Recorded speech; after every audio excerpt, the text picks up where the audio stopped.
So I'm here at one of my rental properties. I sold it on a lease option many years ago, and today I have the unfortunate duty of taking this property back. I actually had to buy it back from the tenants. Give them a nice pan there so they can see the property there around. I'm not happy about this deal here. I did not want to buy the property back. They did a bunch of repairs and they were supposed to close on it. They didn't close on it. So now I had to actually come pay them for the repairs that they did. And I'm going to show you exactly how that all worked, how it all transpired, me selling a house and having to take it back. It's crazy. Let's do it.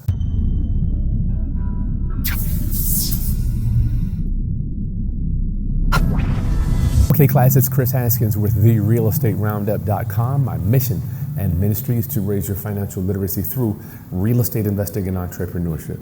Stand over here, Morgan. Let's get him a nice pan. Thank you so much for my beautiful daughter working with me today, Morgan. So we're in the property here that I sold, I think back in, I don't even know, 2000. I can't even remember the date. But I sold it to these great people. They were actually phenomenal people. They've been paying on time each and every month. I sold it on a lease option. A lease option is when we rent the property at a certain amount a month and then the option for them to buy it. So the agreement was they would buy it in a certain amount of years. And when that time frame came, this was before the pandemic, we agreed on a price. And when that time frame came, they weren't able to close and time went on. And then when they came to me to close on it, we kind of dragged our feet and I'm not happy. I'm not proud of how I handled the situation. So it got dragged on. And then all of a sudden they just called me up. They said, Chris, we're moving out. We're done. You want to pay us for the work that was done? Let me see if I can show you some before what this thing looked like before they bought it. They did a ton of work. They did a new kitchen. We got new kitchen cabinets, new kitchen sink. No doubt they had to do the plumbing in here too. They did some plumbing work in here. We got new appliances, dishwasher, range, microwave there, new refrigerator. Looks like they got a whole ton of work. New flooring here. This wall wasn't here when I sold it to them. We're gonna go to the office in a minute. I'm gonna show you how the breakdown of the numbers, how this thing works. How much I had to actually pay them. They put a the washer and dryer was here. They framed this out. And this bathroom, they did a really good job with the bathroom here. We got a new vanity in here. And they put these glass doors up. What do you think about these glass doors, more? They're nice, aren't they? Sweet, these glass doors. They got new shower head. We got all this stuff here, new flooring here, new paint. They did a really, really good job here. What do you think, Mowgli? They did a good job. They got new flooring in the bathrooms too. Let me show in the bedrooms. I guess they didn't put closet doors up. But let's go to the office. Well, let's see. Let me show you out back. They did something crazy out back too. So the deal was, the purchase price was, back in the day, was like $75,000. This house has pretty much doubled in value since we did that deal. And we just couldn't come to terms on a number. They were supposed to close in their option expired in like a June last year sometime. They weren't ready to actually close until like September, October, November. I can't even remember, whatever it was. Look at this, they got a nice little, what do you call this, Mowgli? This is like a bar. Look at this here. I guess they serve drinks and hanging out here. And then you got two sheds they added in over there. So you know these people were here to stay. And I want you to know that I shrank on this deal. A lot of times we want to grow. I want you to be growing and always be handling business with the highest of integrity. I'm gonna be honest with you. I'm telling you as honest as I can. I didn't handle this with the most integrity that I could. I could have done a lot better at pricing and closing and all that stuff, but I make mistakes. I want you to know I should have come to terms with them so they could have bought this house, but I didn't. I gotta lick my wounds and go on about my business. This is just part of business. Sometimes you're not going to make the right decision. You're just not going to all the time. It's just how it is. They got new windows in here. Look like they framed in we got some type of table here. I don't know what that is, but so we got windows. So let's go to the office and let's go over the numbers. You can see how I'm licking my wounds. I'm having to pay them $18,000 just to get the house back. I got to pay them to get my own house back. All right. So I wanted to make sure I paint a clear picture for you so you understand why I'm so melancholy. I'm usually extremely excited about real estate deals, but in this one, I didn't grow like I've been saying. I shrunk on this deal. So let me show you how it all came together so you understand how I don't do traditional rentals.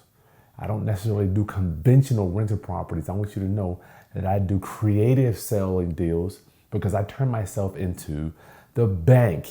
And that's why I've been able to stay in business since 2004. Okay, so let's call this a lease. It is a lease option, but it's a lease option take back. I'm having to take the property back from the current tenant buyer. I'm not happy about it. All right, so what type of deal were they in? What was I in that I had to get out of? So they did a lease option, their lease, they were paying monthly rent. They started at $750. Good Lord, $750. It just sounds ludicrous that you can get a 3-bedroom for $750. Right now, they're gonna be 15, 16, 17, $2,000. It's amazing what 3 years can do, 4 years can do in the real estate market. It is truly amazing. Over time, we raised their rent to $1,000. And if you want to learn how to do more lease option stuff, there's a link right there. Yes, you can raise the rents on lease options. That's why we always do 1-year leases. So they had a lease with an option to buy. That's a complete exit strategy that you got to learn if you want to stay in this game. So the lease $750 that they were paying $1,000 up until now. Their option to buy, how the property is disposed of, was $75,000. Now, on that option, we wrote it up back in June of 2019, and they gave me a $3,000 non-refundable down payment.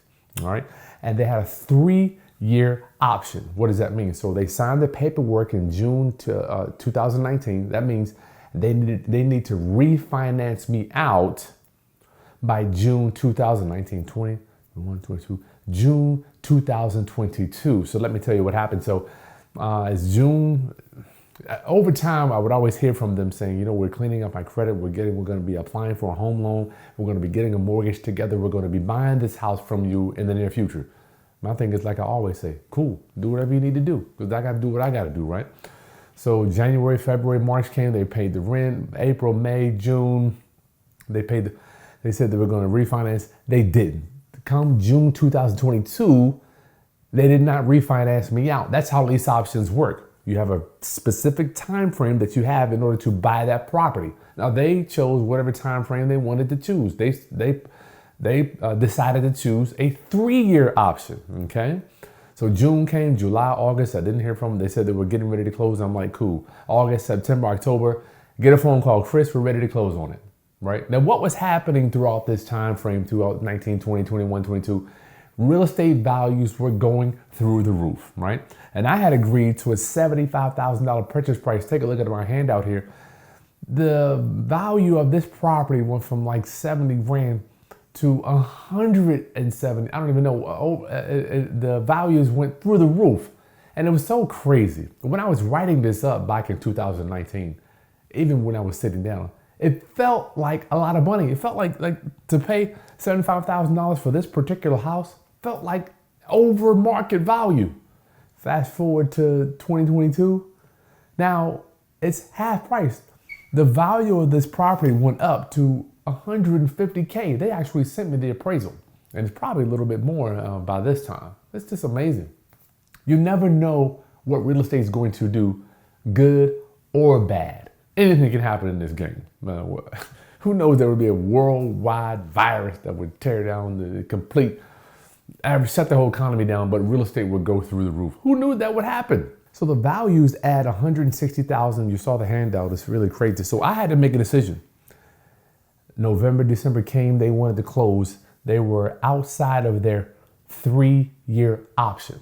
Outside, you had 3 years, you're outside of that. So in the world of real estate, that means you no longer have the right to buy this property. You have to get a new option. And we did. Me and my team granted them a new option to buy it. We gave them an extension and they still weren't able to close at that time. So when December comes around, I'm like, you know what, I'll deal with this next year. I'm thinking now the value of this house is $150. They only owe us $172 because they had put a down payment down. I'm trying to figure out what should I do? What should I do? What should I do? The value's way up. I don't know what to do. And this is where I'm not happy to tell you that I'm honest with y'all. I didn't make the right decision. What I should have done was say, look, we know the value is 150, we'll take 120, right? Or 115 or something like that. What did we choose to do? I let it drag out. We didn't make a decision. They kept calling. I'm like, look, I'm not quite sure I didn't know what to do. I'm telling you honestly, I had no idea what to do at this time. Who would have known the values went crazy? I'm like, damn, I can't sell it at 71,000. That I would look crazy. And technically, I didn't have to sell the property at all. They were outside of their option. But morally, I should have fulfilled this contract at some type of number. So what happened, fast forward January, February, March, April, May, June, I get an email, Kris, they did a renovation. They renovated the property. You saw the before and after pictures. They said they put 18,000, might have been more or less. I'm not sure. I probably couldn't get the work done that they did for 18K. I didn't even want to argue with them. They sent me an email. They said, look, we put about 18K into this property for materials. We're moving out. We're going to move out. Would you like for us to rip out all the stuff that we've done to this property and then move out? Or you can pay us this $18,000 and we'll leave the property as is. Let me repeat that. This is crazy. They said, look, Kris, we fixed up this house. We did all this stuff. We put a shed in, we put a bar in, we put new kitchen, flooring, bathroom, all this stuff. All we want you to do is give us $18,000 and we will leave the house as is. Or we can go rip it all down and you can put it back together and we'll walk away. We'll part ways as friends. So I had to make an executive decision. I had to make a hard decision. Like, damn, they're gone. Because I called them up. I'm like, can we figure this out? Why can't we? I can still sell you the property. Maybe we can do a new number. What type of number can we agree on? They were like, nope, we're gone. You keep the property. So what do I do? Do I want them going in, tearing down sheetrock, pulling out electrical, plumbing, all this stuff? Or, as my man Him 500 says, I never forget the guy says, if you can write a check to solve a problem, you don't have a problem at all. And that's what I chose to do, y'all. I actually showed up that day, today, with a check. Well, they let me finance some of it. I gave them $10,000 today, and then I'm going to finance some of the other 8,000 over time. They agreed to let me finance it. So it's ironic how something that you don't necessarily want to do can come back and force you not to do it, even if you want to do it, right? It's like I didn't want to sell the property necessarily, but now they're moving out, so now I can't sell it to them. It's so crazy. So now I gave them 10 grand. I got to finance the other 8 over time. But the saving grace for me is I get to do what? Sell it all over again. So my goal is hopefully my real estate roundup homies to sell this thing, get a down payment out of somebody. Hopefully I can get 10K out of a new tenant buyer. And then the rent, maybe it could be $1,300, $1,400. I'm not quite sure what the rent will be over there because I had to get over the shock. Can you imagine your tenant saying, Kris, I'm gone. You want to pay for the repairs we did, or you want me to rip the walls out? I mean, it was extremely emotional. You have to imagine. I had to talk to my therapist about this because me living this life of extreme integrity and always doing the right thing and making sure you treat people right and the platinum rule and all this stuff and this image that I want to portray on the screen here, sometimes I don't get it right. I had to talk to my therapist about this.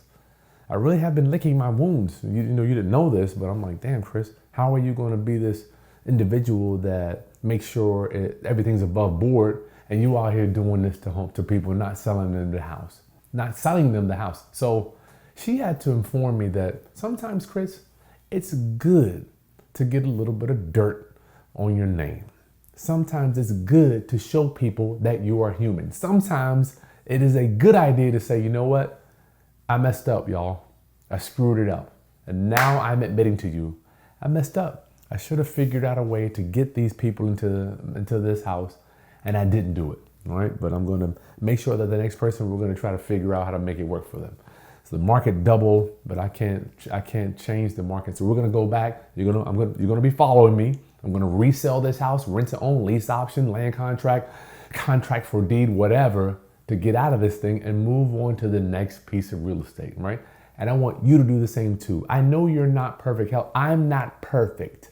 I could have handled this deal better. I didn't, right? So I have to man up, own it, When they first called me, I had to own the fact that I didn't make the right decision, and I still had to move on, okay? So don't think you have to have it all figured out, because I don't either, all right?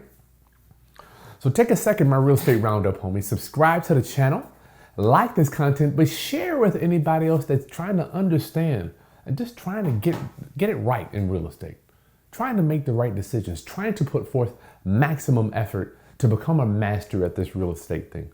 No, you're not going to get it overnight. It's going to take some time.